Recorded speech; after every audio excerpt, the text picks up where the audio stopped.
हमने ऐलान किया था कि हम ऑपरेशन सिंदूर करेंगे, लेकिन ये कोई हफ्ते भर पहले तो हमने बताया नहीं था। तो फिर ये इंजीनियर कैसे चीन से पाकिस्तान आ गए और सारी तैयारियां हो गई? ये तो लग रहा है कि हफ्ते भर की 10 दिन की तैयारी है।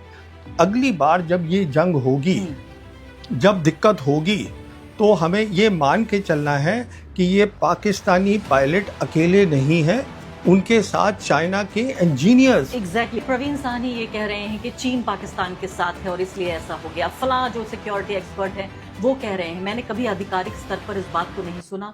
यहाँ तक कि जो हमारा प्लायंट मीडिया है, जो दरबारी मीडिया है, उसने कभी ये नहीं कहा कि पाकिस्तान को भारत ने, हमेशा ये कहते रहे कि पाकिस्तान को भारत ने हराया है। कभी भी चीन का जिक्र इसमें नहीं हुआ।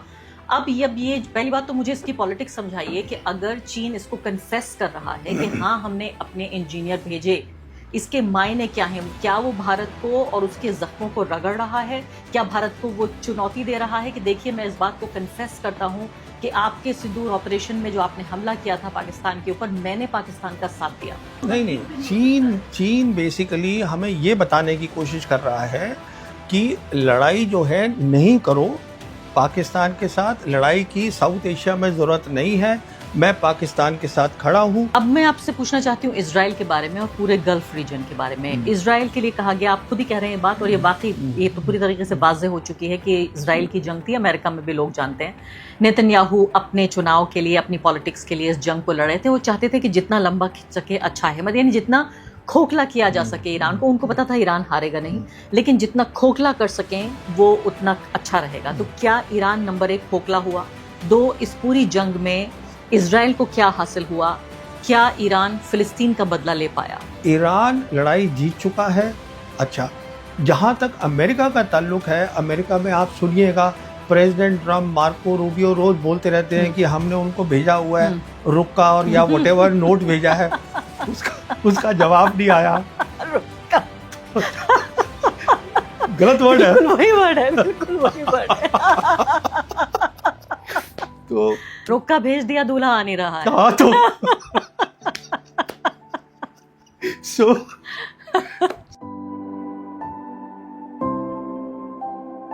नमस्कार, इस खास पॉडकास्ट में आपका स्वागत है। मैं हूं आरफा खानम शेरवानी। सिंदूर ऑपरेशन को 1 साल पूरा हो गया। आपने तमाम टीवी चैनलों पर और सरकारी जो हैंडल्स हैं उस स्तर पर आपने देखा होगा तमाम तरह का जश्न मनाया जा रहा है। 1 साल यानी कि 3 दिन भी वो पूरे हो चुके हैं जब से ऑपरेशन सिंदूर शुरू हुआ था और उसके 3 दिन गुजर चुके हैं। इस बीच एक ऐसी खबर जिस पर बहुत चर्चा नहीं हुई, और खबर भी इतनी खतरनाक जिस बारे में पूरे फसाने में इसकी चर्चा नहीं हुई, वो ये कि न सिर्फ कि चीन ने अपने लड़ाकू विमान से पाकिस्तान की मदद की और हर तरह से, यानी सूचना के स्तर से लेकर साइबर स्तर से लेकर हर तरह से मदद की। इसको लेकर चैमे गुइयाँ एक फारसी का लफ्ज़ है, यानी कि इधर उधर से बात आई और इधर उधर चली गई। तो चैमे गुइयाँ तो ज़रूर हुई, लेकिन फैक्चुअल बातचीत नहीं हुई। पहली बार अब ये खबर आई है कि बाकायदा चाइना ने ये कहा है कि उसने, उसके इंजीनियर्स ने जाकर बाकायदा तौर पर इन जहाज़ों को, यानी कि मदद की गई, इन इंजीनियर्स के ज़रिए जहाज़ों को लड़ने में मदद की गई। ये एक बड़ी खबर आ रही है। इसके क्या मायने हैं भारत और पाकिस्तान के बीच? जो ये तमाम जिस तरह का तनाव, जिस तरह का पूरी मिलिट्री फाइट और वो सब कुछ हो गया, इसके अलावा चर्चा इस बात पर भी कि वेस्ट एशिया यानी ईरान की जो जंग है, वो जंग क्या ख़त्म हो गई? क्या अब ये मान लिया जाए कि बिना एक प्रॉपर फॉर्मल तरीके से संधि हुए, सीज़ फायर हुए, ये मान लिया जाए कि अब ये फसाद ख़त्म हो चुका है? इसके अलावा भी कई ऐसे मुद्दे हैं जिस पर चर्चा करने के लिए मेरे साथ प्रवीण साहनी जी मौजूद हैं। जाने माने सिक्योरिटी एक्सपर्ट हैं, पूरे मैं कहूँगी साउथ एशिया में उनकी शोहरत है, उनका चर्चा है। फोर्स मैगजीन के एडिटर हैं, और न सिर्फ कि उनके लिखे को लोग पढ़ते हैं बल्कि उनके वीडियोस भी लाखों की तादाद में लोग देखते हैं।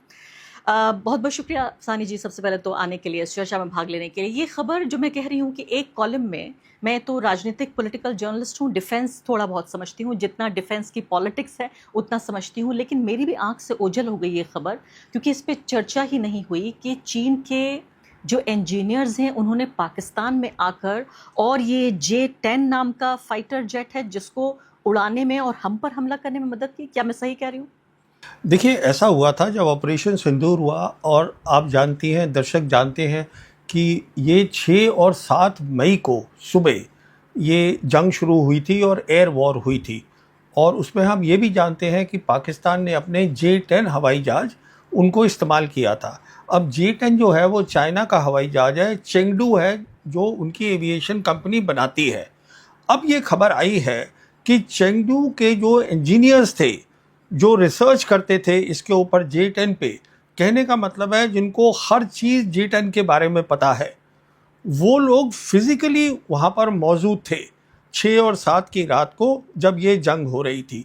तो वो वहाँ क्या कर रहे थे, ये एक बहुत बड़ी बात है। बहुत बड़ी बात इसलिए है कि अभी तक हम ये समझ रहे थे कि जो चाइनीज़ है वो हथियार दे रहे हैं, J-10 दे दिया, PL-15 मिसाइल दे दी और उन्होंने ट्रेनिंग एक साथ कर ली, वो सब हम बात समझ रहे थे। पर अब ये खबर आ गई है कि वो वहाँ पे मौजूद थे। तो उसमें 2 बातें हैं, बहुत ख़ास हैं। पहली बात ये है कि जो फाइटर होता है, जो उनके जो एयरफोर्स के, पाकिस्तान एयरफोर्स के जो पायलट्स हैं, वो बहुत उनमें तजुर्बा है, ट्रेनिंग करी है, अच्छे हैं। तो वो जो थे अपने J-10 को उड़ाने में फोकस कर रहे थे। जो ये इंजीनियर्स थे वो ये फोकस कर रहे थे उनके उड़ने से पहले कि उसकी ठीक मेंटेनेंस है, क्योंकि अभी रिपोर्ट आ रही है उस समय वहाँ पर जो टेम्परेचर था वो 50 डिग्री सेंटीग्रेड था। जब इतना ज़्यादा टेम्परेचर होता है तो जो रडार होता है J-10 का, उसमें ख़राबी हो सकती है। उसका जो इलेक्ट्रॉनिक वॉरफेयर सिस्टम होता है जिससे जैमिंग करी जाती है, उसमें ख़राबी हो सकती है। तो वो सब इंजीनियर पहले वहाँ चेक कर रहे थे और उसके बाद जब उन्होंने उड़ान भरी है उनके पायलट्स ने, तो तब जैसे कुछ मालूम होगा आपके दर्शकों को भी, उन्होंने अपने रडार बंद कर दिए थे। J-10 के रडार बंद थे, वो इसलिए बंद रखे थे, अगर वो ऑन करते तो जो इंडियन के जो पायलट्स थे और फाइटर्स थे उनको पता चल जाता कि हाँ ये दुश्मन का हवाई जहाज यहाँ आ गया है, हम कैच कर लेते सिग्नल। जी हाँ। तो वो उन्होंने बंद कर दिए और उन्होंने क्या किया, उसके ऊपर और पीछे एक और एयरक्राफ्ट रखा जिसको हम बोलते हैं AEWC, मतलब एयरबॉर्न अर्ली वार्निंग। उसका सिर्फ काम होता है कि आप रेंज से, लंबी रेंज से आप टारगेट्स को ले लीजिएगा। तो उन्होंने टारगेट लिए, वो पीछे थे और वो टारगेट डेटा जो था वो भेजा इस जहाज़ को, J-10 जिसने की मिसाइल छोड़नी थी, जहां पायलट बैठा था, जिसने अपना रडार बंद कर रखा है, उसको डेटा भेजा। अब यहाँ पर एक बहुत बड़ी टेक्निकल बात आ जाती है। वो टेक्निकल बात क्या होती है कि जो उन्होंने भेजा, जो नेटवर्क था, वो नेटवर्क जो है वो दुरुस्त होना चाहिए। नेटवर्क की जो देखभाल है पूरी, और ये कि वो डेटा वहाँ से ठीक यहाँ पहुँचे और यहाँ से ठीक जो है, जो उनका कंप्यूटर, देखिए पायलट जो होता है, जो बैठा होता है, उसके सामने उसके मिशन कंप्यूटर होते हैं जिससे वो देख रहा होता है क्या हो रहा है। तो डेटा वहाँ से आया। उसके बाद J-10 में एक चीज़ होती है जो इलेक्ट्रॉनिक होती है, जिसको हम बोलते हैं SDR, जिसका बेसिकली उसका मतलब ये होता है कि वो सॉफ्टवेयर डिफाइंड रेडियो होते हैं। वो अपनी फ्रीक्वेंसी जल्दी जल्दी चेंज कर लेते हैं। उसको कैसे बनाना है, ये ब्रेन होता है पूरी चीज़ का, उसको कैसे ऑर्गेनाइज करना है, ये इंजीनियर्स ने पहले करके लगाया हुआ था उसमें। तो जब वहाँ से डेटा आया तो डेटा ठीक है, SDR ने कंफर्म किया, जो सॉफ्टवेयर डिफाइंड रेडियो है, और फिर उन्होंने वो डेटा जो था, जो पायलट को भेजा उसके मिशन कंप्यूटर के ऊपर, क्योंकि पायलट को पता नहीं है, उसे दिखा नहीं है। तो उसके बेसिस पे देखिए, अगर डेटा ठीक नहीं होगा और अगर डेटा रास्ते में जैम हो गया या साइबर अटैक कर दिया हमने, दुश्मन ने कर दिया, वो ख़राब हो सकता है। तो SDR की बहुत अहमियत होती है, उसको मेंटेन करना, उसको ठीक प्लग इन करना, और चलने से पहले और उसके बाद उसका जब मिशन कंप्यूटर पे आया, जो कि डेटा दूसरे जहाज ने दिया था, उसके बेसिस पे इन्होंने PL-15 को बटन दबाया और छोड़ दी, और वो सीधा जाके टारगेट पे लग गया। टारगेट पे लगा। मैं टारगेट की बात करूंगी कि क्या है टारगेट, हमारा ही नुकसान जाहिर हुआ होगा। तो मुझे ये बताइए, लेकिन ये हमला तो अचानक हुआ। भारत ने बताया जरूर था कि हम हमला करने जा रहे हैं, हमने ऐलान किया था कि हम ऑपरेशन सिंदूर करेंगे, लेकिन ये कोई हफ्ते भर पहले तो हमने बताया नहीं था। तो फिर ये इंजीनियर कैसे चीन से पाकिस्तान आ गए और सारी तैयारियां हो गई? ये तो लग रहा है कि हफ्ते भर की 10 दिन की तैयारी है। नहीं, हफ्ते 10 दिन की नहीं है, ये कई सालों की तैयारी है। ये 5 अगस्त 2019 में जब हमने जम्मू कश्मीर से 370 हटाया था, उसी समय से, शायद मैंने आपके शो पे पहले भी कहा है कि चाइनीज़ लीडर खुलेआम बोलते थे कि हम पाकिस्तान की टेरिटोरियल इंटीग्रिटी, सॉवरेनिटी को हम सपोर्ट करेंगे। तब से बोल रहे थे, और इनकी एक्सरसाइजेज दोनों एयरफोर्स की वो एडवांस हो गई बहुत। तो ये तब से काम चल रहा है, ये अचानक नहीं हुआ है। उसके बाद जब 22 अप्रैल को पहलगाम हुआ है तो वो काफ़ी टाइम था, उसमें अंदर इनके इंजीनियर यहाँ आ गए होंगे देखने के लिए कि जो है टारगेटिंग है वो बिल्कुल ठीक हो। देखिए इस बार सिंदूर में जो बालाकोट में हुआ था, बालाकोट में हमने पहली बार 2019 में हमने एयरफोर्स का इस्तेमाल करा था, तो पाकिस्तानी उसके लिए उनको उम्मीद नहीं थी। इस बार तो वो तैयार बैठे थे, इस बार तैयार बैठे थे। जो सैटेलाइट्स थे चाइना के, वो उन्होंने उनको वो भी बताया कि हमारे कहाँ कहाँ एयरक्राफ्ट है। वो तो सिर्फ इसलिए बैठे थे कि हम एक बार अपनी मिसाइल छोड़ें और वो मिसाइल पाकिस्तान की एयर स्पेस को अंदर चली जाए तो वो हमला करेंगे। और उस हमले में कहने का मतलब ये है, अगली बार जब ये जंग होगी, जब दिक्कत होगी, तो हमें ये मान के चलना है कि ये पाकिस्तानी पायलट अकेले नहीं हैं, उनके साथ चाइना के इंजीनियर्स। एग्जैक्टली मैं इसी बात पे आने जा रही थी कि अब तक जिस बात को राज की तरह रखा जा रहा था कि भाई प्रवीण साहनी ये कह रहे हैं कि चीन पाकिस्तान के साथ है और इसलिए ऐसा हो गया, फला जो सिक्योरिटी एक्सपर्ट है वो कह रहे हैं, मैंने कभी आधिकारिक स्तर पर इस बात को नहीं सुना। यहाँ तक कि जो हमारा प्लायंट मीडिया है, जो दरबारी मीडिया है, उसने कभी ये नहीं कहा कि पाकिस्तान को भारत ने, हमेशा ये कहते रहे कि पाकिस्तान को भारत ने हराया है, कभी भी चीन का जिक्र इसमें नहीं हुआ। अब ये पहली बात तो मुझे इसकी पॉलिटिक्स समझाइए कि अगर चीन इसको कन्फेस कर रहा है कि हाँ हमने अपने इंजीनियर भेजे, इसके मायने क्या हैं? क्या वो भारत को और उसके जख्मों को रगड़ रहा है? क्या भारत को वो चुनौती दे रहा है कि देखिए मैं इस बात को कन्फेस करता हूँ कि आपके सिंदूर ऑपरेशन में जो आपने हमला किया था पाकिस्तान के ऊपर, मैंने पाकिस्तान का साथ दिया? देखिए चीन ऐसा कुछ नहीं कर रहा है। चीन तो ये सोचता भी नहीं है कि मिलिट्री टर्म्स में इंडिया उसके बराबर का है। चीन जो है अपनी बराबरी मिलिट्री में सिर्फ अमेरिका के साथ करता है। चीन सिर्फ ये संदेशा दे रहा है कि आप ये समझिएगा, जब भी कोई चाइना से ऑफिशियल चैनल से खबर आती है, इसका मतलब ये है कि वो पूरी सरकार की परमिशन से आई है। तो ये जो उन्होंने इंजीनियर का नाम भी दिया है, किसने बयान दिया है, वो सब है उनकी न्यूज़पेपर है, एक आता है साउथ चाइना मॉर्निंग पोस्ट, उसमें ये पूरी स्टोरी है। तो मेन स्ट्रीम बिल्कुल हाँ, है, ये भी नहीं है कि कोई, तो और ये कोई अमेरिका भी नहीं है कि खबर लीक होके आ गई, वहाँ तो लीक भी नहीं हो सकता है। चीन बेसिकली हमें ये बताने की कोशिश कर रहा है कि लड़ाई जो है नहीं करो पाकिस्तान के साथ, लड़ाई की साउथ एशिया में ज़रूरत नहीं है, मैं पाकिस्तान के साथ खड़ा हूँ, ये हमें कह रहा है। कोई हमें चुनौती नहीं दे रहा है। लेकिन हमने तो ये कह दिया कि अगर एक बार और कोई टेरर एक्ट हुआ so it will be an act of war, यानी कि अगर पाकिस्तान की तरफ से कोई और आतंकवादी गतिविधि होती है तो हमें युद्ध करना होगा। तो हमें इसलिए अब सोचना है, हमने जो कह दिया है, जो प्रधानमंत्री ने खुद कहा कि एक न्यू नॉर्मल बन गया है, जिसमें कि act of terror will be act of war, और हम डिस्टिंक्शन नहीं करेंगे, हम फ़र्क नहीं करेंगे टेररिस्ट के अंदर और स्पॉन्सर्स के अंदर। इसका मतलब हम फुल स्केल लड़ाई लड़ेंगे। फिर हमें एक नमूना मिल गया है ऑपरेशन सिंदूर के अंदर कि लड़ाई कैसी होगी, वो भी हमें समझ में आ गया है। वो एक अलग टाइप की लड़ाई होगी, जैसे आज तक कभी हिंदुस्तान पाकिस्तान ने वो लड़ाई लड़ी ही नहीं है। कैसी होगी? हाँ देखिए, अब तक क्या होता था, हिंदुस्तान पाकिस्तान की जो लड़ाई होती थी वहाँ पर एक लाइन होती थी जो हम बोलते थे कॉन्टैक्ट लाइन। इस तरफ हमारी फ़ौज है, उस तरफ उनकी फ़ौज है, लड़ाई यहाँ से शुरू होती थी, जैसे हमारी लाइन ऑफ कंट्रोल है, वो लड़ाई वहाँ से शुरू हुई और फिर हमारा प्लान है, हम इधर गए, उनका प्लान है वो इधर गए, एयरफोर्स उनको सपोर्ट कर रहा है। अब तो वो लड़ाई नहीं है, क्योंकि हमने क्या देखा इस बार कि आप जो है मिसाइल्स और ड्रोन्स आप कहीं भी फेंक सकते हैं, डेप्थ में फेंक सकते हैं, जो हमने भी फेंकी उन्होंने भी फेंकी। इसका मतलब है ये वो कॉन्टैक्ट लाइन, रियर, साइड, ये वो बैटलफील्ड का, पूरी बैटलफील्ड एक हो गई है। ये तो पूरी बात बदल गई ना। अब इसका मतलब ये है कि अब जो लड़ाई है जो है वो एक बहुत ख़तरनाक लड़ाई होगी। उसका कन्वेंशन जिसे हम कहते हैं थ्रेशोल्ड, वो बहुत कम हो गया है।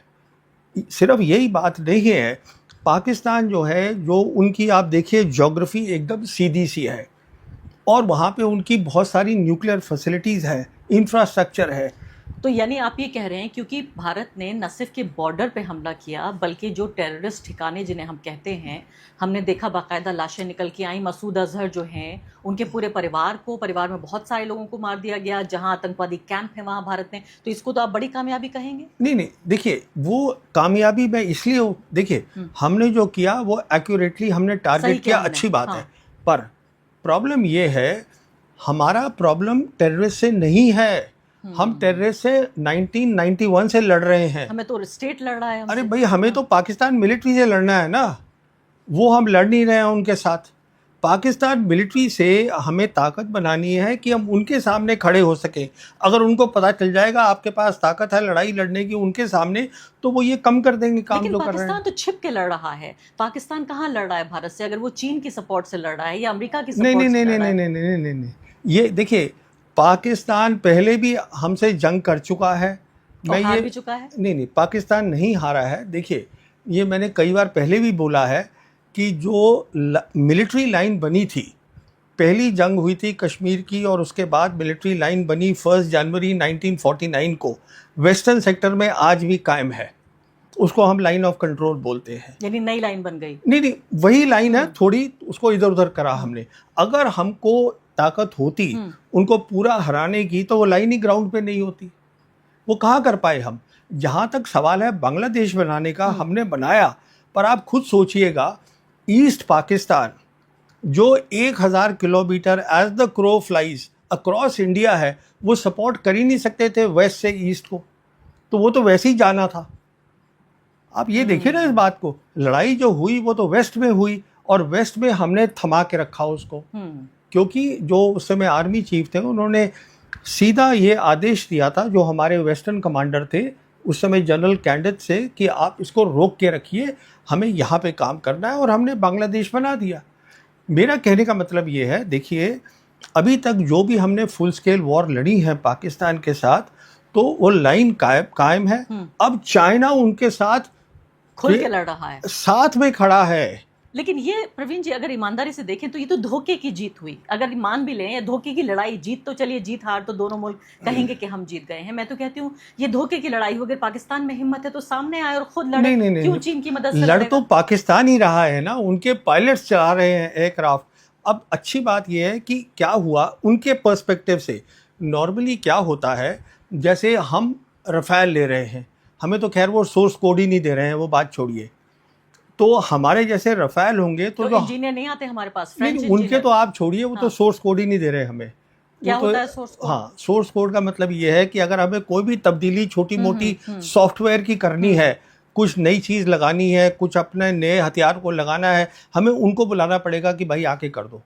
वो हमें बता ही नहीं रहे। नहीं तो क्या इस बात पे अभी कोई क्लैरिटी है कि हमारे रफाल जहाज गिराए गए या नहीं? देखिए, जहाँ तक गिराने का सवाल है, वो उनका कहना है कि हमने इतने गिराए हैं, 4। जो उनके लेफ्टिनेंट जनरल किदवाई हैं, उन्होंने 4 के नंबर भी दिए हैं। हम अपनी तरफ से क्या हुआ हम बताना नहीं चाहते, तो बात वहीं अटकी हुई है। लेकिन अमेरिका के गिरे तो साफ तौर पे सारी अमेरिकन मीडिया ने, जब गिराए ईरान ने, तो अमेरिकी मीडिया ने सब बात, दूध का दूध पानी का पानी, सब कुछ सामने रख दिया कि इतने गिराए गए। किसके? अमेरिका के इराक में गिरा, एक ओमान में, अच्छा, में गिरा। आप वेस्ट एशिया की बात कर रही हैं? हाँ, मैं कह रही हूँ जब उनके गिरे तो लोकतंत्र में तो देखिए, जब जंग होती है तो हार और जीत दोनों होती है, नुकसान और फायदा दोनों होता है। इतनी बड़ी ताकत अमेरिका, जब उसके कई जहाज गिराए गए, और वो जहाज जिनको कहा जाता है कि इनविंसिबल हैं, और वो बने ही इस तरह से हैं कि वो कभी गिराए नहीं जा सकते। तो इसका जवाब जो है ये मीडिया को लेना पड़ेगा, सरकार से। इसके बारे में मैं क्या बोल सकता हूँ? नहीं, आपको पता तो है। नहीं, अब देखिए, मेरे पता होने से कुछ नहीं होता है। सरकार को बताना है कि 6 और 7 की रात को हम अभी जश्न मना रहे हैं ऑपरेशन सिंदूर का, अच्छी बात है। और हम कुछ लेसन्स भी लर्न करे होंगे हमने, वो भी अच्छी बात है। कुछ हम भी अपनी तब्दीलियां कर रहे हैं। पर उस समय क्या हुआ, क्योंकि 6 और 7 की रात बहुत इम्पॉर्टेंट है। मैं बार बार बोलता हूं कि हिंदुस्तान पाकिस्तान के बीच में जब हमारे पास कॉन्टिग्यूअस बॉर्डर है, मतलब हम साथ साथ हैं, तो एयर वॉर का बहुत इम्पोर्टेंट रोल हुआ। अगर उनकी एयर वॉर में हमने देखा, उन्होंने बालाकोट में भी अच्छा किया 2019 में एयर वॉर में, वो दिन के टाइम आए थे, अगर आपको याद होगा। और फिर 5 साल बाद तो अब फिर वो अच्छा कर रहे हैं, और इस बार तो उनके इंजीनियर भी आ गए। हम देखिए नॉर्मली क्या होता है कि आप J-10 लेकर आइएगा और उसके बाद पाकिस्तानी इंजीनियर जो हैं वो ट्रेनिंग करके आते हैं और यहाँ आते हैं। पर अजीब बात ये देखी गई कि उनके खुद ही इंजीनियर यहाँ आ गए। तो मतलब और हम जिनसे जहाज ले रहे हैं फ्रांस से, ना वो हमारे साथ राजनीतिक तौर पर साथ हैं, और आप कह रहे हैं वो तो कोड भी नहीं दे रहे हैं। देखिए न्यूज़ जो आ रही है वो यही है कि वो सोर्स कोड, देखिए सोर्स कोड जो होता है इसका मतलब ये है कि पूरी आजकल जो हवाई जहाज होते हैं बहुत सोफिस्टिकेटेड होते हैं, वो सब डिजिटल होते हैं। तो उसका डिजिटल खाका क्या है वो कोई भी नहीं बताएगा दूसरे को। तो हमें ये कभी पता नहीं चलेगा कि सिंदूर में आखिर हुआ क्या था। हमें ये कभी पता नहीं चलेगा कि हमारे रफाल जहाज गिराए गए या नहीं गिराए गए। मुझे याद है द वायर ने एक स्टोरी की थी और उसमें CNN की स्टोरी को सिर्फ कोट किया था कि 1 या 3 या जितने भी रफाल जहाज गिरा दिए गए, और इसको लेकर फ्रांस में तो इन्वेस्टिगेशन हो रहा है कि रफाल गिराया कैसे जा सकता है, क्योंकि उनके जो पूरा ब्रांडिंग जो उन्होंने रफाल के इर्द गिर्द की है उन्हें बहुत भारी नुकसान पहुंचा है। तो इस पर तो वायर की वेबसाइट एक दिन के लिए बंद कर दी गई थी। आप कह रहे हैं मीडिया को बोलना चाहिए। नहीं, वो तो मेरी वेबसाइट भी बंद हुई थी उसी दिन, क्योंकि रफाल का जो रहस्य है वो शायद जब अगली सरकार कभी आएगी तो तभी खुलेगा। अभी तो खुलने वाला है नहीं, तो वो तो बात खत्म हो लेकिन गई। मैं एक बार ये सोचती हूँ इसी की जी, राजनीति के लिए कि जी। चलिए मान लेते हैं हाँ। एक बार अगर मोदी जी या हमारे रक्षा मंत्री ये कह दें कि भाई हम जंग कर रहे थे, जंग में हमने उनका 3 गुना नुकसान किया लेकिन 1 गुना नुकसान हमारा भी हुआ, इसमें क्या बदल जाएगा? नहीं, ये तो सरकार जवाब देगी ना। मैं क्या बता सकता हूँ इसके बारे नहीं, में। आप डिफेंस के अलावा डिफेंस की पॉलिटिक्स को भी समझते होंगे आप। नहीं, देखिए मैं बिना तो पॉलिटिक्स के डिफेंस क्या? पॉलिटिक्स तो मैं ये समझता हूँ कि इंडियन एयरफोर्स को काउंटर टेरर ऑपरेशन पे इस्तेमाल करना ही नहीं चाहिए था। ये है सीधी सी बात, क्योंकि इंडियन एयरफोर्स जो है वो हमारी सबसे एलीट सर्विस है। हमने उसको 2019 में इस्तेमाल किया, एयरफोर्स की कमज़ोरियाँ बताई उनको कि हमारा जो इलेक्ट्रॉनिक वॉरफेयर है, जो जैमिंग होता है, वो उनका बेहतर देखा गया हमारे से। फिर इसमें कुछ कमज़ोरियाँ निकली हैं जो जिसका मैं जिक्र नहीं करना चाहता हूँ। जब खबर बाहर नहीं आती है तो आपको कैसे पता लगता है ये सब? किस चीज़ में? जब ये खबरें बाहर, जब मीडिया छाप ही नहीं, रहा है, वो देखिए वो ऐसा होता है कि एक तजुर्बा भी होता है। आप देख लेते हैं। हाँ, तो एक तजुर्बा है मेरा भी। मैं भी फ़ौज को 1977 से देख रहा हूँ, तो बहुत पुराना रिश्ता है। तो मैं समझता हूँ ये क्या हो रहा है, पर ये पहली बार देखा है मैंने। खतरनाक कॉम्बिनेशन है कि एक हाँ। पूर्व सैनिक अब पत्रकारिता कर रहा नहीं, है। वो देखिए उसे सेना के बारे में भी पता है और पत्रकारिता क्योंकि भी कर रहा है। मैंने पढ़ा भी है इसको कितने साल, कोई 45 साल के करीब तो मैंने इस पर स्टडीज़ करी है, तो मुझे समझ में आ जाती है बात कहने की। पर मेन मुद्दा ये है जो मैं आपसे कह रहा था कि काउंटर टेरर ऑपरेशन पे मैं समझता हूँ एयरफोर्स का कभी इस्तेमाल नहीं करना चाहिए। बिल्कुल नहीं करना चाहिए, क्योंकि एयरफोर्स का इस्तेमाल होता है आपको मिलिट्री टारगेट्स पे हिट करना। ये होता है जो उन्होंने दोनों बार किया। हाँ। 2019 में भी किया उन्होंने, और उन्होंने अब भी किया। और आतंकवादी ठिकानों पे हमला करना हो तो क्या करेंगे? नहीं, उसके लिए कहाँ पर, उसके लिए आप अपने आर्मी यूज़ करिए ना। देखिए आपको पंजाब तो अंदर फरीदाबाद में फरीदकोट में जाके और बाकी जगहों पर जाके अगर कराची के पास करना है तो कैसे कर लेगा भारत? वही मैं आपसे कह रहा हूँ ना कि आप जो है फैसलाबाद। नहीं, देखिए आप पहले वहाँ पख्तूनवा वहाँ पहुँच गए 2019 में, खैबर पख्तूनवा में, वहाँ आपने मारा बालाकोट में। अभी आप पंजाब में चले गए, 2 जगह वहाँ मारा। तो कहने का मतलब ये है उसके मारने के बजाय आप खुल के जंगी कर लीजिए। यानी आप ये कह रहे हैं एयरफोर्स नहीं होना चाहिए, 2 फौजी आमने सामने हो और बिल्कुल आर्मी। देखिए 1990 से जो कश्मीर है, जो डिस्प्यूटेड है, वहाँ पे दोनों साइड आर्टिलरी भी खोलती हैं, दोनों साइड रेड भी करती थी, काउंटर टेरर वही रेड सब कुछ होता था। तो पर कभी एयरफोर्स का इस्तेमाल नहीं हुआ। तो ये वही बेसिक मुद्दा आ जाता है। ये सरकार ने सोचा है, उनकी ये नीति आ गई कि हम जो है एयरफोर्स को इस्तेमाल करेंगे। ये सरकार की सोच है और एयरफोर्स इसमें राजी हो गई। ये एयरफोर्स की सोच है। क्या ऐसा भी संभव है आज की तारीख में कि एयरफोर्स ये कह दे कि भाई अगर डिफेंस मिनिस्टर या प्राइम मिनिस्टर कुछ कह रहे हैं उसको मना कर सकती है एयरफोर्स? नहीं, देखिए एयरफोर्स, देखिए जब कोई एयर चीफ होता है या आर्मी चीफ होता है या नेवी चीफ होता है, अगर आप चीफ बन गए ये सबसे बड़ी बात है। दूसरी बात, आपकी जो पूरी फौज होती है वो आपके इशारे पे काम करती है, आपके इशारे पे वो जान देने को तैयार है। इस बात को आप समझिएगा, ये बात लोगों की समझ में नहीं आती। जवान जो होता है वो देश के लिए नहीं मरता है, जवान जो होता है वो अपनी यूनिट की, अपनी आर्मी की इज्जत के लिए मरता है। इस बात को समझिएगा कि मेरा जो साथी है, जो मेरा दोस्त है, वो मेरी यूनिट में है, तो वो लड़ रहा है तो मुझे भी लड़ना है। देश बाद में आता है। ये सोच है कि पहले ये आता है कि अगर मुझे हुक्म मिला है, मेरे सीओ ने दिया है, चीफ ने दिया है, तो मुझे ये करना है। अब मैं वापस J10 पे जाती हूँ। आप जी। ये कह रहे हैं कि भाई इंजीनियर्स आए और उन्होंने मदद की और बाकायदा यहाँ हमारे ऊपर हमला हुआ। कहाँ हमला हुआ? कहाँ मतलब? हम पे कहाँ? मतलब ये वो J10 जो है, अब वो J10 ने हमारे रफाल्स गिराए ना। वो J10 ने एक मिसाइल है जो PL-15 है, जिसमें ये बताया गया है कि 143 किलोमीटर पे, इसको हम बोलते हैं BVR, बियॉन्ड विजुअल रेंज। जैसे आप और हम बैठे देख हैं, नहीं सक पा रहे हैं हम। हाँ। हम आप उधर की पायलट हैं, मैं इधर का पायलट हूँ, हम दोनों मतलब एक दूसरे को नहीं देख रहे हैं। हम कोई 100 किलोमीटर पीछे हैं और उसके बाद भी मैंने अपना रडार बंद करा हुआ है।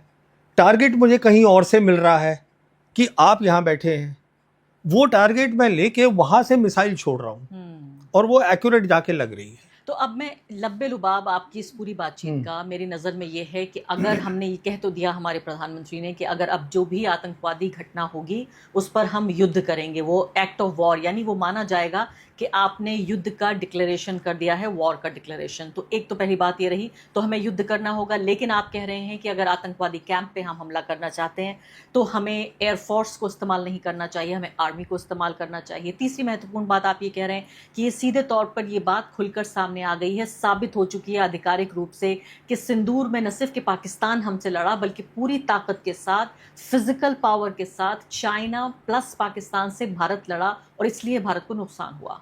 मैं जो आपकी पहली दो बातें हैं उसको मैं थोड़ा ठीक करना चाहूँगा। पहली बात तो मैं ये बताना चाहूँगा कि आर्मी को भी आपको काउंटर टेरर ऑपरेशन दूसरी तरफ करने की ज़रूरत नहीं है। जो हमने 2016 में बोला, हमने सर्जिकल स्ट्राइक कर दी। अगर साहब आपको लड़ना है तो हम पहले भी करते थे। हम जिसको हम रेड बोलते हैं, हम उनकी पोस्ट पे जाके अटैक करते थे, वो हमारी पोस्ट पे अटैक करते थे। तो सवाल ये है कि आप आतंकवादी जो है, आतंकवादी को तो वो आर्मी सपोर्ट कर रही है ना, तो प्रॉब्लम तो आर्मी है पाकिस्तान की, आतंकवादी थोड़ी ना है। और कब तक कहते रहेंगे आतंकवादी फिर? हाँ। आतंकवादी का ना तो कोई भाई है, ना कोई बहन है, ना कोई शक्ल है, ना आगे है ना पीछे है। 10 मर जाएंगे, वो 20 और खड़े कर देंगे। लड़ाई तो उनके साथ लड़नी है ना भाई। ये मैं आपको पहली बात बताना चाहता हूँ। मसूद अजहर या इस तरह के जो आतंकवादी हैं उन्हें तो पाकिस्तान पाल रहा है ना। नहीं, वो देखिए, वो उनकी पॉलिसी है, वो एक। अब दूसरी बात जो आप बोल रही हैं कि अभी मैं ये कहने की आपको कोशिश कर रहा था कि पाकिस्तान एयरफोर्स एक बहुत प्रोफेशनल एयरफोर्स है, पर अब वो उसमें इफाजा, व्हाट इज दैट कॉल्ड, इजाफा, sorry. So that has increased a lot, primarily because the engineers are right there and they are the people who understand the aircraft. These are the people who know the aircraft और जो maintain कर सकते हैं what we call software integrity, because this whole thing is about software. उसकी integrity को maintain करना is most important and everything happens. अब इस कड़ी में बिल्कुल आखिरी सवाल पूछना चाहती हूँ, फिर और मुद्दों पे बढ़ूंगी। देखिए, भारत के पास, मुझे बताइए, ऑप्शन क्या है? अगर आप भारत के रक्षा मंत्री होते, प्रधानमंत्री होते, और वहां से लगातार आतंकवादी गतिविधियां हो रही हैं, कभी हमारे 10 लोगों को मार दिया, 20 लोगों को मार दिया, कभी बालाकोट हो गया, कभी यानी अभी पहलगाम हुआ, ऐसे में कोई भी सरकार चुप कैसे रह सकती है? उसे हमला तो करना पड़ेगा। नहीं। और क्या ऑप्शन ये है, आप समझिएगा कि आपका दुश्मन कौन है। तो दुश्मन सबसे पहले तो ये समझिए कि आज पाकिस्तान नहीं है, उसके पीछे चीन भी पूरी तरीके से खड़ा है, ठीक है? तो उसके लिए आपको तैयारी करनी है, वो तैयारी अचानक नहीं हो जाएगी। तो इसलिए सबसे पहले आप उनके साथ शांति करिए। तो बजाय इसके कि हम जश्न मनाएं सिंदूर का, नहीं, वो आप मना लीजिए, मुझे उससे कोई दिक्कत नहीं है, वो भी मना रहे हैं, उससे मुझे कोई दिक्कत नहीं है। मैं ये कह रहा हूँ, आपकी नीति ये होनी चाहिए कि अगर शांति होगी तो डेवलपमेंट होगी, अगर शांति होगी तो उनको कोई भेजने की ज़रूरत नहीं है आतंकवादी यहाँ पर। हम पहले भी देख चुके हैं। अब आपको याद होगा, जब बातचीत चल रही थी मनमोहन सिंह सरकार की और मुशर्रफ के टाइम की, तब किताबें भी लिखी गई हैं, पाकिस्तानियों ने भी लिखी हैं किताबें, कि उस समय उनका जो लगभग बातचीत हो गई थी, हाँ, बंद कर दिया था उन्होंने। और वो देखिए, हिडन हैंड जो था, वो हाँ, इसलिए कर रहे हैं, वो इसलिए कर रहे हैं क्योंकि वो चाहते हैं कि आप कश्मीर पे बात करिए, हम कश्मीर पे बात करना नहीं चाहते हैं। मैं कहने की ये कोशिश कर रहा हूँ कि मिलिट्री ऑप्शन नहीं है। मैं ये कहने की कोशिश कर रहा हूँ कि कि राजनीतिक सॉल्यूशन है, आप ये कह रहे हैं। जी हाँ, आपको इस समय दुनिया बदल चुकी है, आप उनसे बातचीत करिए, चाइना से बातचीत करिए, लड़ाई में मत पड़िए, लड़ाई की तैयारी करिए, जैसे हम बोलते हैं डिटरेंस। तो यानी अगर करना भी पड़े लड़ाई तो हम तैयार रहें, इस दौरान शांति होनी चाहिए। अगर आपके पास ताकत होगी तो लड़ाई की जरूरत भी नहीं पड़ेगी, और पोजीशन ऑफ स्ट्रेंथ से लड़ेंगे। नहीं हम लड़ेंगे ही नहीं। लड़ेंगे नहीं। मैं आपको बता रहा हूँ ना, अगर आपके पास, देखिए, चाइना आकर अप्रैल 2020 में हमारी ज़मीन पे बैठा है ईस्ट लद्दाख में, हमने क्या उनसे लड़ाई कर ली? हम, अगर आप याद करिएगा, जो हमारे विदेश मंत्री हैं जयशंकर, जब उनसे ये सवाल पूछा गया तो उन्होंने कहा, how can I fight with a country which is 5 times my economy. अरे भाई, ये इकोनॉमी की बात नहीं है, मिलिट्री ताकत की बात है। हमने इस बात को भांप लिया और उन्होंने भी भांप लिया कि हम आके बैठ जाएंगे, आप कुछ भी नहीं कर सकते। वो आज भी बैठे हुए हैं। लेकिन किर्गिस्तान में जो राजनाथ सिंह जी का बयान था, जिसमें उन्होंने कहा कि आतंकवाद का कोई धर्म नहीं होता, उसका कोई देश भी नहीं होता, वो अलग बात है कि उसके बाद बहुत भरपाई की उस स्टेटमेंट की, वो गलती से निकल गया था स्टेटमेंट। नहीं, देखिए, वो मुझे मालूम नहीं गलती से निकला था, पर वो एक सही स्टेटमेंट था। वो एक ही स्टेटमेंट था राजनाथ सिंह का जो मुझे समझ में आ गया। जो आतंकवादी है उसका कोई देश नहीं है, उसका कोई मजहब नहीं है, वो सिर्फ आतंकवादी है। धर्म तो चलिए नहीं है, लेकिन देश तो है पाकिस्तान। नहीं, देश नहीं है ना, वो मर्सनरीज होते हैं बहुत सारे। ये मर्सनरीज भी होते हैं ना, कि वो, देखिए, हमें देखना है जो हमारा दुश्मन है उसकी शक्ल क्या है कौन, ये तो क्लियर हो जाए। तो फिर हमने दुनिया भर में अपने एमपीज को भेजा, हमने एक डेलीगेशन भेजा, और पाकिस्तान को हम अलग थलग करना चाहते थे दुनिया के स्तर पर, और स्थापित करना चाहते थे कि ये वो देश है जो पाकिस्तान जो टेररिज्म का स्पॉन्सर है। अगर कोई टेररिज्म का देश ही नहीं है तो हम अलग थलग क्यों करना चाहते थे पाकिस्तान? देखिए, टेररिज्म आज इशू ही नहीं है। और आगे बढ़ने से पहले एक अदना सी गुजारिश कि आप मेंबर बनिए मेरे चैनल का, आरफा खानम शेरवानी। अगर आप मेंबर बनते हैं, आपके समर्थन से आप मेरा हाथ मजबूत करेंगे, इतना मजबूत कि मैं सत्ता का कॉलर पकड़ के सवाल पूछ सकूंगी, और जो हमारे समुदाय में हाशिए के जो तबके हैं उनकी आवाज उठा सकूंगी। आप यकीन जानिए, आपका एक छोटा सा सहयोग मेरे लिए इतना बड़ा होगा जिसके लिए आप अंदाजा भी नहीं लगा सकते। आप ये समझिएगा, टेररिज्म इशू बना था 9/11 के बाद। उस समय जो था, जब प्रेसिडेंट बुश ने डिक्लेयर करा था ग्लोबल वॉर ऑन टेरर, उसके बाद ये दुनिया में इशू बन गया टेररिज्म। अभी जो इशू है वो एक अलग इशू है, which is about state Wars. अभी ईरान की लड़ाई हो रही है उसके साथ, अमेरिका के और साथ। अब नॉन स्टेट एक्टर्स की जरूरत नहीं है, क्योंकि स्टेट ही आपस में लड़ रहे हैं, स्टेट लड़ रहे हैं, तो आतंकवादियों की जरूरत नहीं है। तो इस समय क्या हो रहा है, दुनिया बदल रही है, और क्योंकि दुनिया बदल रही है, एक जो रूल्स थे वो खत्म हो गए हैं, नए रूल्स बनने हैं, तो इसलिए जितनी भी प्रॉब्लम्स थी वो सब सामने आ रही हैं, तो स्टेट्स लड़ रही हैं। ये आतंकवादी जो है, एक का आतंकवादी जो होता है, एक का, वो दूसरे का कुछ और होता है। तो कहने का मतलब ये है कि हमें अपनी एयरफोर्स को, मैं शुरू से बोल रहा हूँ, ये एक गलत चीज़ है, एयरफोर्स को कभी इस्तेमाल नहीं करना चाहिए काउंटर टेरर ऑपरेशन। तो सीधे तौर पे आप ये कह रहे हैं कि पॉलिटिकल सॉल्यूशन होना चाहिए। जी हाँ, मैं ये कह रहा हूँ, पाकिस्तान से बातचीत करिए।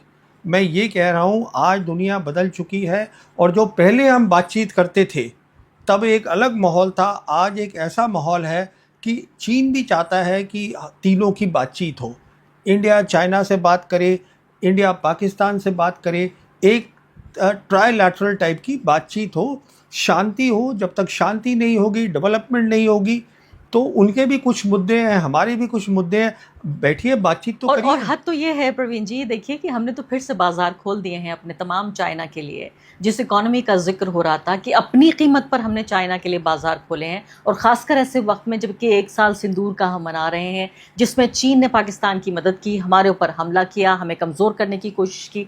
अब मैं आगे बढ़ती हूँ, मुझे बताइए कि क्या ईरान के ऊपर जो थोपा गया युद्ध था, क्या वो ख़त्म हो गया है? देखिए, ईरान के ऊपर जो युद्ध था, ईरान जीत चुका है, पहली बात। दूसरी बात, मल्टीपोलर वर्ल्ड में दो बड़ी ताकतें कबूल कर रही हैं कि ईरान जीत चुका है। ये मैं क्यों बोल रहा हूँ? ये मैं इसलिए बोल रहा हूँ कि जो ईरानियन फॉरेन मिनिस्टर हैं अरागची, ये 27 फरवरी को गए थे सेंट पीटर्सबर्ग मिलने के लिए प्रेसिडेंट पुतिन को। 1.5 घंटे इनकी बात हुई। उसके बाद ये चाइना गए, वांग ही ने इनको बुलाया। वहाँ दोनों जगह क्या बात हुई सामने आ गई है।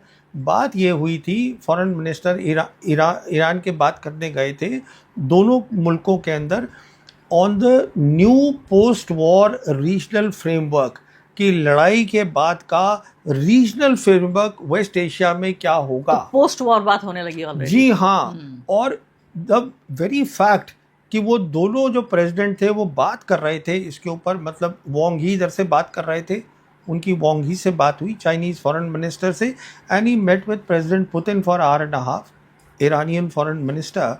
So the very fact they were talking is that they accept that let's talk on the post-war regional framework. तो खत्म हो गई जंग। तो ईरान लड़ाई जीत चुका है।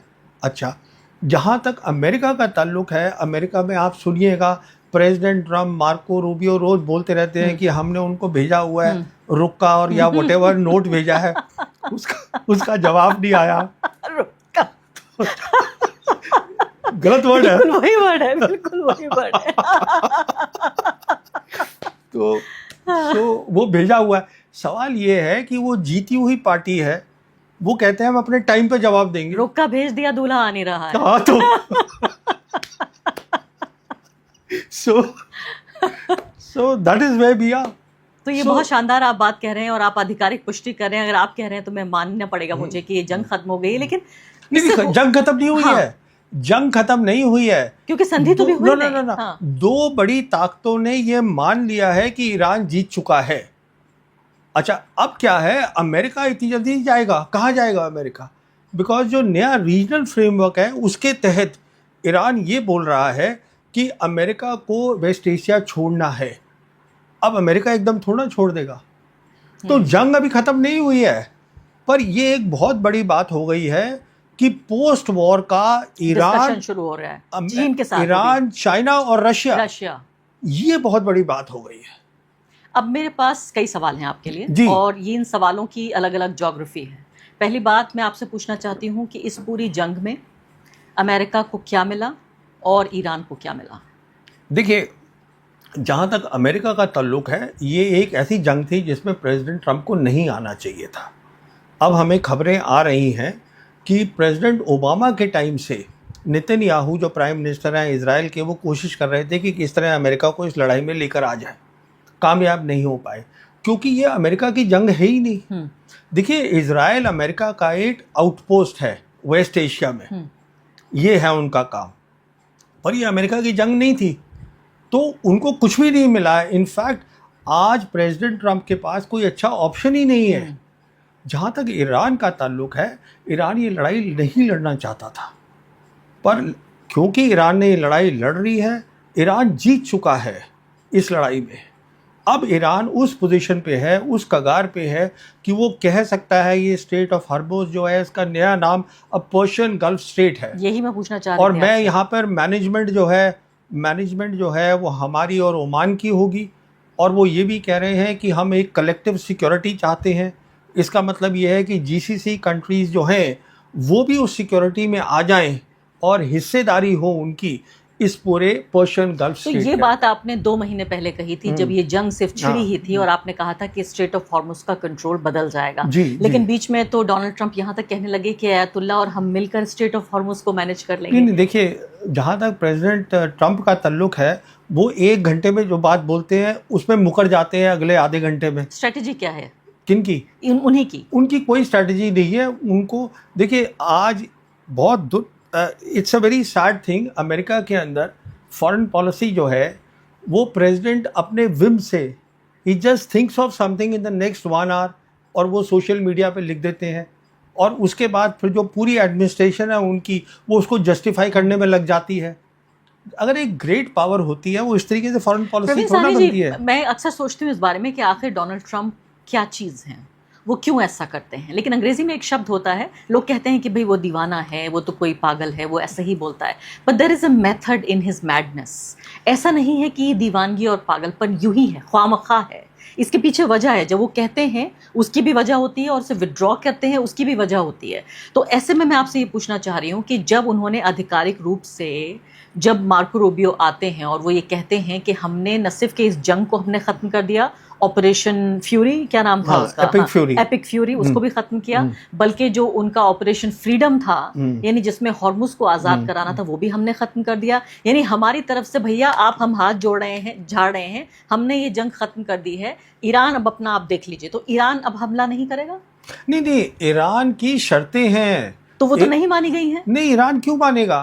ईरान के पास नहीं, अमेरिका नहीं माना है। नहीं, देखिए अमेरिका इस समय बहुत कोशिश कर रहा है कि जल्दी से कोई मसला हो और हमारी कुछ शर्तों पे ईरान मान जाए। मुझे याद है आपने ये कहा था कि ये जो जंग खत्म होगी ये ईरान की शर्तों पर खत्म होगी। तो अमेरिका तो पीछे हट गया कि मैं एक बड़ा बिल्ला था, मान लेते हैं दो बिल्लियों के बीच ये वॉर हो रही थी, बड़ा बिल्ला पीछे हट गया। आप देखते हैं बिल्लियां जब लड़ रही होती हैं तो वो पूरा फुला लेती हैं अपनी बॉडी को, और उसके बाद जब उनकी जंग खत्म होने लगती है तो तमाम जो उनका रोंगटा होता है वो दबने लगता है। तो वो बिल्ला तो पीछे हटा, लेकिन जो ये छोटा वाला था जो जीत रहा था उसको क्या चाहिए? उसकी तो मांगे नहीं मानी गई। नहीं, तो कहने का मतलब ये है प्रेसिडेंट ट्रंप जो है उनको कोई चीज चाहिए जंग को खत्म करने के लिए, तो वो तो मिला नहीं। वो मिलेगी नहीं, मिला नहीं, मिलेगी भी नहीं। अगर मिलेगी तो उसके लिए उनको इक्वल होकर बातचीत करनी पड़ेगी और उसके लिए टाइमलाइन जो है वो ईरान की होगी, अमेरिका की नहीं होगी टाइमलाइन। इस बात को आप, अमेरिका फिर से लड़ाई शुरू कर सकता है, करिएगा। मैं वही कह रही हूँ कि अभी जब ईरान ये कह रहा है कि हमारे ऊपर से सैंक्शंस हटाइए जो 50 साल से आपने लगा रखे हैं, वो सैंक्शंस हटेंगे? देखिए आज की डेट में ईरान लड़ाई के लिए तैयार है, आगे की लड़ाई के लिए उनके पास असला है, उनके पास प्रोडक्शन कैपेबिलिटी है, उनके पास दो बड़ी ताकतें हैं जो उनके साथ खड़ी हुई हैं। जहाँ तक प्रेसिडेंट डोनाल्ड ट्रंप का सवाल है, प्रेसिडेंट ट्रंप का वहाँ असला भी ख़त्म हो रहा है, कम हो रहा है, और दूसरी बात यह है कि उनकी जितनी भी एलाइज हैं वो अलग टूट रही हैं सारी की सारी, ठीक है ना। तो प्रेसिडेंट ट्रंप जो है वो एक ऐसे कगार पे खड़े हैं कि उनके पास कोई अच्छा ऑप्शन है ही नहीं। तो अगर इकोनॉमिक सैंक्शंस नहीं हटाता अमेरिका और जंग उसने कह दिया हमने तो खत्म कर दी है, तो ईरान के पास क्या ऑप्शन है? नहीं, ईरान ने कंट्रोल किया हुआ है स्टेट ऑफ, वो तो सबसे बड़ी बात तो वही है, उसको इस्तेमाल करेगा वो। हाँ, और दूसरी बात ये है वो लोग पूछेंगे प्रेसिडेंट ट्रंप से, आप वहाँ लड़ाई करने गए थे कहने के लिए कि हम उनका न्यूक्लियर जो वेपन्स है वो बंद करवा देंगे, वो कह रहे हैं हम तो बंद करा रहे हैं, तो अभी उस पर भी कोई हल नहीं हुआ, इस पर भी कोई हल नहीं हुआ, तो कैसे चले जाएंगे प्रेसिडेंट ट्रंप? उनको तो फिर से लड़ाई लड़नी है। पर सवाल ये है हासिल क्या होगा? जो अब तक आप हासिल नहीं कर पाए आगे कैसे कर लेंगे, ये समझा दीजिए। अब मैं आपसे पूछना चाहती हूँ इजराइल के बारे में और पूरे गल्फ रीजन के बारे में। इजराइल के लिए कहा गया, आप खुद ही कह रहे हैं बात, और ये वाकई ये तो पूरी तरीके से वाज़ेह हो चुकी है कि इजराइल की जंग थी, अमेरिका में भी लोग जानते हैं। नेतन्याहू अपने चुनाव के लिए, अपनी पॉलिटिक्स के लिए इस जंग को लड़ रहे थे। वो चाहते थे कि जितना लंबा खिंच सके अच्छा है, मतलब यानी जितना खोखला किया जा सके ईरान को, उनको पता था ईरान हारेगा नहीं, लेकिन जितना खोखला कर सकें वो उतना अच्छा रहेगा। तो क्या ईरान नंबर 1 खोखला हुआ? 2, इस पूरी जंग में इजराइल को क्या हासिल हुआ? क्या ईरान फिलिस्तीन का बदला ले पाया? देखिए, इजराइल का जहाँ तक ताल्लुक है, इजराइल का जो सपना था कि हम रीजनल डोमिनेंस करेंगे ईरान को ख़त्म करके, वो सपना ख़त्म हो चुका है। ग्रेटर इजराइल नहीं बनेगा, वो बात ही ख़त्म हो गई है। क्योंकि अभी जो ये नया फ्रेमवर्क की बात चल रही है, जो रीजनल फ्रेमवर्क जिसकी मैं आपको बता रहा था, रीजनल फ्रेमवर्क में उसमें अमेरिका का कोई रोल नहीं है और बिना अमेरिका के इजराइल कुछ कर ही नहीं सकता है। तो पहली बात तो ये हो गई, तो वो कहीं भी नहीं खड़े। इस समय डोमिनेंट पावर जो है वेस्ट एशिया की वो है ईरान, और ईरान जो है, ये दोनों जो बड़ी ताकतें हैं वो उसको एक्नॉलेज कर रही हैं। रूस और चीन एक्नॉलेज कर रही हैं। तो इससे ताकतवर पोजीशन में, देखिए ईरान ने बहुत कुछ सहा है, तो अगर वो कह रहे हैं हमें ये चीज़ें चाहिए, तो जब तक वो नहीं मिलेगी या जब तक अमेरिका एज ए इक्वल आके बातचीत नहीं करेगा। अब देखिए वो कोशिश करी गई थी पाकिस्तान में, आपको याद है 11 अप्रैल को ये बातचीत हुई थी और 21 घंटे के अंदर जेडी वैंस वापस आ गए। तो मतलब बात ये है, आपकी ये एरोगेंस जो है कि हम सबसे बड़ी ताकत है दुनिया की, वो ख़त्म हो गई है। या तो आप आके बात करिए, या आपको नहीं बात करनी तो आप लड़ाई लड़िए। अब लड़ाई में आपको क्या हासिल होगा?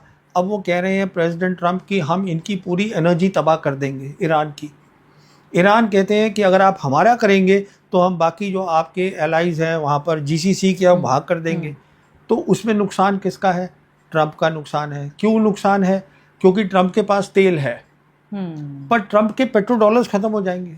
लेकिन तेल तो जितना ऊपर जाता है फायदा होता है अमेरिका को। नहीं, देखिए ना, आज अमेरिका की दो बातें मैं आपको बताना चाहूंगा। और पेट्रो डॉलर भी समझाइए हमारे दर्शकों को कि ये जो पूरी करेंसी जिसका पूरा जिक्र है, जो जीसीसी पर पूरा कब्जा था, इसके क्या मायने हैं? इसका मायना ये था कि 1974 में एक बातचीत हुई थी between America and Saudi Arabia. Saudi सबसे बड़ी कंट्री है जीसीसी की। उनसे बात हुई थी कि देखिए साहब, आप जो अपना ऑयल है और जो गैस है इसको आप बेचिएगा और डॉलर में बेचिएगा, और हम जो है आपको सिक्योरिटी देंगे। तो फिर उसके बाद जो बाकी जीसीसी कंट्रीज थी वो भी उसी पे आ गई। तो अब उन्होंने डॉलर में बेचना शुरू कर दिया। अब दुनिया की कंट्रीज हैं, उनको वहाँ पर आके तेल लेना है। सरमोज से ही, जैसे आप जानती हैं, 25%, 1/5 of the oil and gas off the world passes through that. तो अगर उनको खरीदनी है, आके वहाँ पे तेल लेना है, इनमें से किसी सी कंट्री से, ओपेक बन गया, फिर उनसे लेना है अगर, तो उनको डॉलर चाहिए। तो डॉलर रिजर्व करेंसी बन गई दुनिया की। आज की हालत क्या है कि अमेरिका का 39 ट्रिलियन नेशनल डेट है, और उससे ख़तरनाक बात क्या है कि आज उनका नेशनल डेट उनकी जीडीपी से ज़्यादा है। उसका मतलब क्या होता है? जीडीपी होता है एक मुल्क जैसे अमेरिका है, एक साल के अंदर क्या प्रोड्यूस करता है, गुड्स और सर्विसेज, दैट इज़ जीडीपी। उनका डेट उससे ज़्यादा है। तो कहने का मतलब ये है, इकॉनमी पोजीशन जो है बहुत ख़तरनाक है, बहुत नाजुक है अमेरिका की। अगर ये पेट्रो डॉलर आने बंद हो गए, जैसे ईरान बोल रहा है कि अमेरिका को यहाँ से भगाओ, और ईरान अगर कल बोल देगा कि हम यहाँ पे जो ट्रेड है सिर्फ रियाल में करेंगे या युआन के अंदर करेंगे, जो तय होगा, तो फिर पेट्रो डॉलर ख़त्म हो गया। पेट्रो डॉलर ख़त्म हो जाएगा तो उनकी इकॉनमी ख़त्म हो गई। अगर उनकी इकॉनमी ख़त्म हो गई तो वो ये बेसिस, और अभी वो 2027 के लिए, अगले साल के लिए, पेंटागन कहता है हमें 1.5 ट्रिलियन डॉलर हमें बजट चाहिए, 1.5 ट्रिलियन डॉलर्स। तो कहाँ से पैसे आएंगे? आपको ये सवाल पसंद नहीं आएगा, लेकिन मैं पूछूंगी जरूर। वो ये कि अमेरिका जितना भी बुरा सही, जैसा भी सही है, एक डेमोक्रेटिक कंट्री, एक लिबरल डेमोक्रेसी है, अभी तक एक लिबरल फ्री वर्ल्ड का नेता रहा और हमेशा बात करता है वो अधिकारों की, वो आज़ादी की बात करता है। और मैं निजी तौर पर अमेरिका को बहुत आदर्श ना मानते हुए भी समझती हूँ कि एक ओपन फ्री वर्ल्ड के नेता के तौर पर अमेरिका ज़्यादा सूटेबल है। आप जो सजेस्ट कर रहे हैं वो ये कर रहे हैं कि जब अमेरिका की सुपर पावर, चाहे वो पेट्रो डॉलर के ज़रिए, चाहे वेस्ट एशिया की ये लड़ाई हो या डोनाल्ड ट्रंप की दीवानगी हो, अगर उसकी सुप्रीमेसी या ये जो वर्ल्ड पावर है ये ख़त्म होती है, तो जो नई ताकतें उभर रही हैं उनमें रूस है, चीन है, या ईरान को भी थोड़ी देर के लिए मान लेते हैं कि एक वेस्ट एशिया की ताकत है, इनमें से कोई भी डेमोक्रेसी नहीं है। देखिए, ये डेमोक्रेसी की भी कहानी अमेरिका ने ही शुरू करी थी। और उन्होंने, देखिए, अमेरिका एक ऐसा मुल्क है जहां इनोवेशन होती है। आज भी दुनिया की सबसे बड़ी इनोवेशन अमेरिका में हो रही है, इसमें कोई शक नहीं है।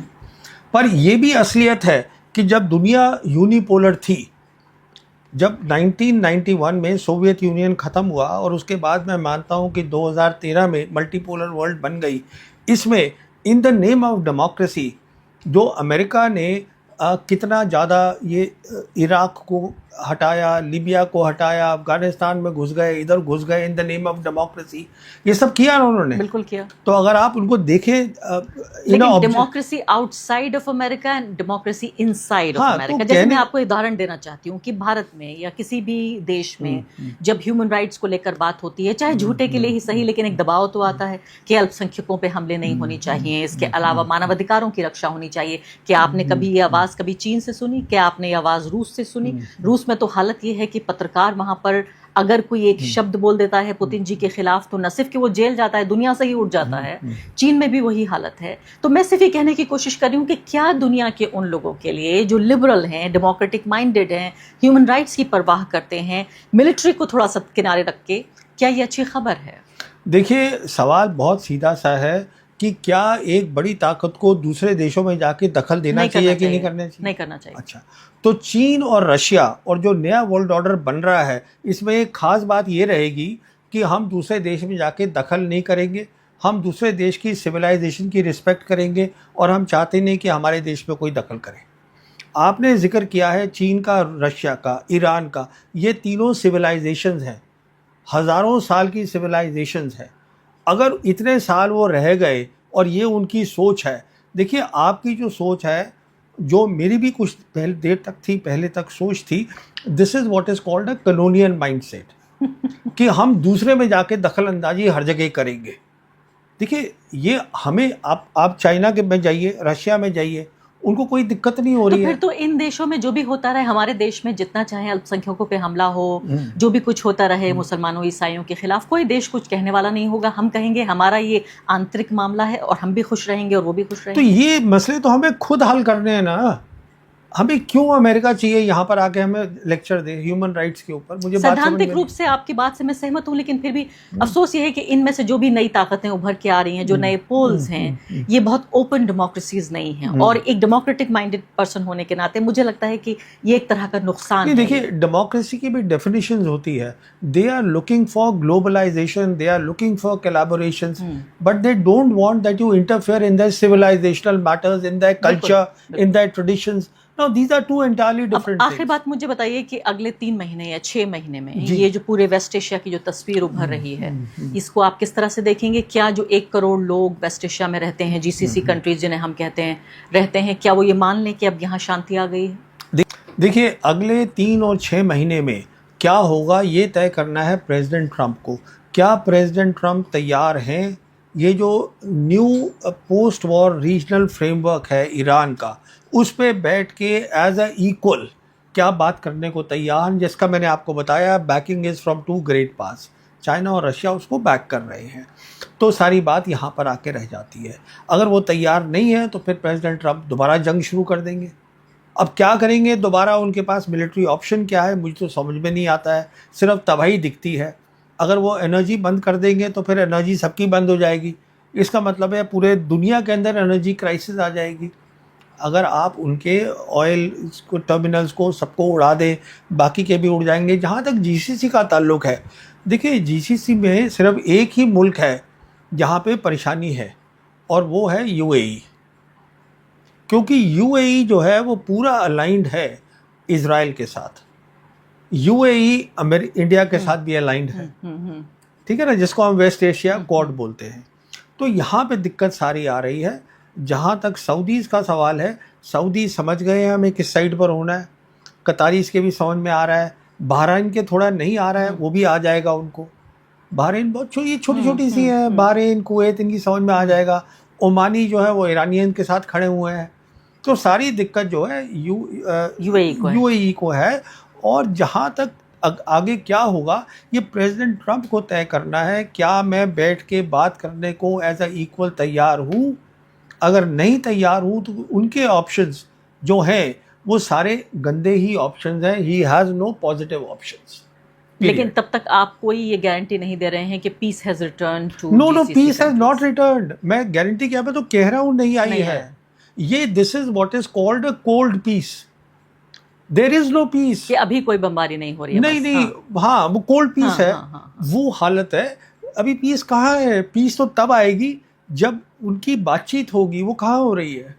तब तक इंतजार करना पड़ेगा। जी, इंतजार नई नौकरियां या बिजनेस का पूरा माहौल, क्योंकि मैं आपको बता सकती हूँ कि भारत में इतनी चिंता है इस बात को लेकर, बिल्कुल, क्योंकि 1 करोड़ लोग तो वहाँ काम करते हैं, 6 करोड़ परिवार यहाँ पे पल रहे हैं। बिल्कुल, तो आप ये समझिए कि कितनी बड़ी पॉपुलेशन का एक बड़ा हिस्सा है जो कि डिपेंडेंट है। और सबसे बड़ी बात तो ये है कि हमें जो वहाँ से पैसा आता है वो सबसे बड़ी तादाद में जीसीसी कंट्रीज से आता है, तो हमारी इकोनॉमी के लिए भी बहुत अहम है। और इकोनॉमी तब तक हम कुछ नहीं कह पाएंगे जब तक की शांति नहीं लौटेगी। लेकिन आप कह रहे हैं उसके लिए बहुत जरूरी है कि पहले ये युद्ध जो है वो खत्म होना चाहिए। युद्ध बंदी की सारी शर्तें या जितनी शर्तें दोनों तरफ बातचीत होनी चाहिए। उसके बाद पूरे तरीके से माना जाएगा, तब ये माना जाएगा। और वो मेरे ख्याल से जल्दी में होने वाला नहीं है, क्योंकि शर्तें ही इतनी मुश्किल हैं कि ईरान मानेगा नहीं। और उधर वो देखिए ईरान तो नहीं मानेगा।